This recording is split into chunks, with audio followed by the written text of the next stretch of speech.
এরকম ঘুটঘুটে অন্ধকার জঙ্গলের রাস্তা দিয়ে যেতে ভীষণ অ্যাডভেঞ্চারাস লাগে না?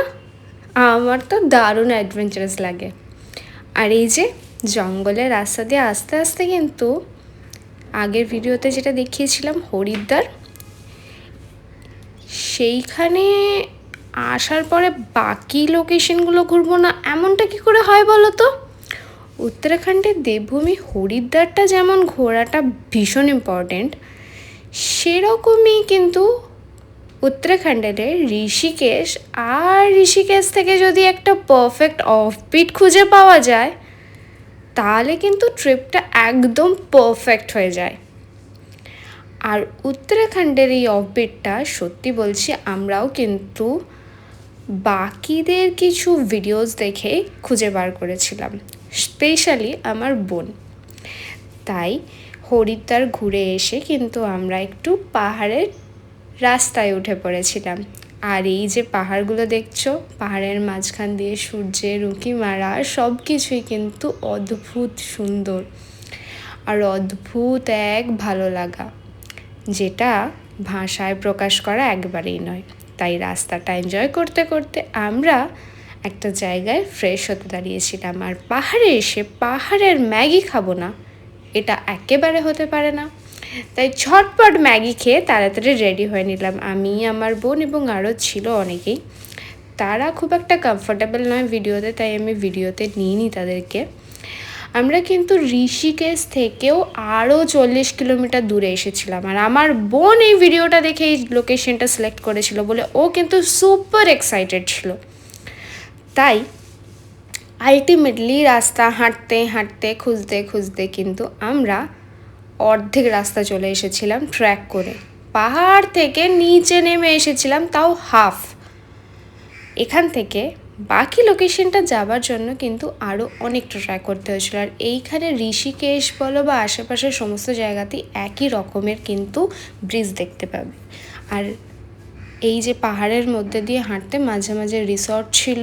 আর সত্যি বলছি প্রচণ্ড গরমও লাগছিল, কারণ যে মুহূর্ততে গিয়েছিলাম সেদিন প্রচণ্ড রোদ ছিল।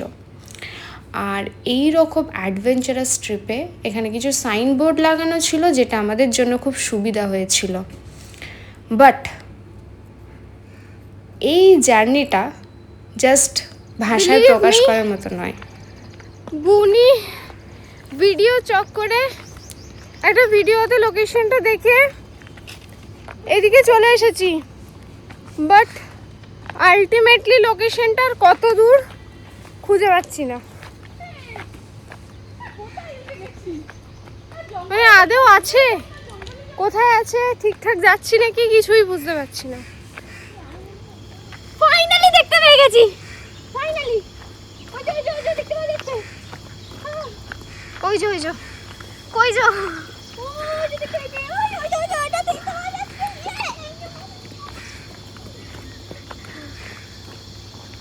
একটা রিলস দেখে আমরা এখানে এসেছি, ঠিক আছে? যদি ওরকম সুন্দর না হয় ওই রিলস দেখে আমি রিলসে ঠিক যে মুহূর্তে আমি বললাম যে আর কত দূর বাবা, এবার দেখা দে, ঠিক সেই মুহূর্তেই কিন্তু এই জায়গাটা দেখতে পেয়েছিলাম। আর দেখতে পাচ্ছ ঠিক কোথা থেকে কোথায় নেমে এসেছিলাম, ঠিক এই উপরে গাড়িটা ছিল আমাদের, ঠিক এই উপরটা থেকে এতটা নিচে নেমে এসেছিলাম আমরা, ঠিক আছে? আবার এখানে এসে এই যে কাঠের রেলিং দেখতে পাচ্ছ, এইটা দেখার জন্যই কিন্তু স্পেশালি এসেছিলাম। আর তার সাথে এখানে একটা ছোট্ট ওয়াটারফল ছিল, যেটা কিন্তু অদ্ভুত সুন্দর লাগছিল। আমরা এই কাঠের রেলিংটাতে আসার পরেও কিন্তু ওয়াটারফলটাই কীভাবে যাব সেটা খুঁজে পাইনি। এখানে যারা ওয়াটারফলের কাছে ছিল সেখানে তাদেরকে জিজ্ঞাসা করে করে, ইভেন এই যে কাঠের রেলিংটা এটা জিজ্ঞাসা করতে করতে এসেছিলাম। কিছু সাইনবোর্ডও লাগানো ছিল, বাট তারপরেও খুঁজে পেতে একটু সমস্যা হয়েছিল। আর সাথে করে দেখো এই ঝর্নার কাছে আসার পরে এটা জাস্ট লাইক একদম কেভ ফিলিংস আসছিল। আর এত সুন্দর ঝর্নার আওয়াজ, এখানে এসে সুন্দর ভিডিও আর ফটো শ্যুট করবো না সেটা কি করে হয়? আর এখানে এসেও কিন্তু গন্ডগোলই ছিল, কারণ ঝর্ণার সামনে কি করে যাব সেটা খুঁজে পাচ্ছিলাম না। তারপরে আমার বোন খুঁজে বার করে এই যে দড়ি দিয়ে ধরে পরে যেতে হবে, আর এই হচ্ছে সেই বিখ্যাত ঝর্ণা। এই ঝর্ণা দেখার জন্য আমরা চলেছিলাম। জলটা এত ঠান্ডা, এত আরাম, আর জায়গাটা এত সুন্দর। সত্যি বলছি, তোমরা একবার হলেও এসো। এটা আমি লোকেশন বলে দিচ্ছি। এটা হচ্ছে ঋষিকেশ থেকে 40 কিলোমিটার দূরে কদিয়ালা বিচ হয়ে আসতে হবে। আমরা কদিয়ালা বিচটাও কিন্তু ঘুরেছিলাম।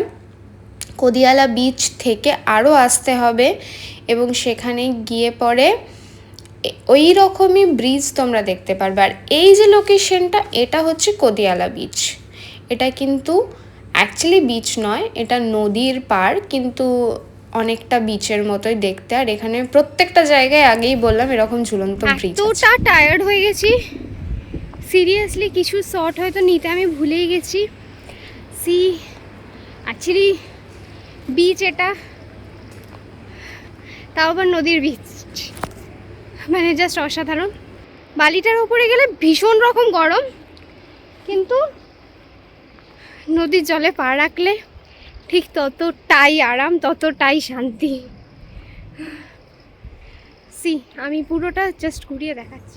আর ফাইনালি আমরা এই লোকেশনটাও কিন্তু কভার করেছিলাম। ওখান থেকে ঘুরে আসার পরে, মানে ওই ঝর্ণাটা ঘুরে এসে এই জায়গাটাও কিন্তু অদ্ভুত সুন্দর, মানে জাস্ট ভাষায় প্রকাশ করার মতো না। আর পাহাড় আর এই সুন্দর নীল আকাশ জাস্ট অসাধারণ লাগছিল।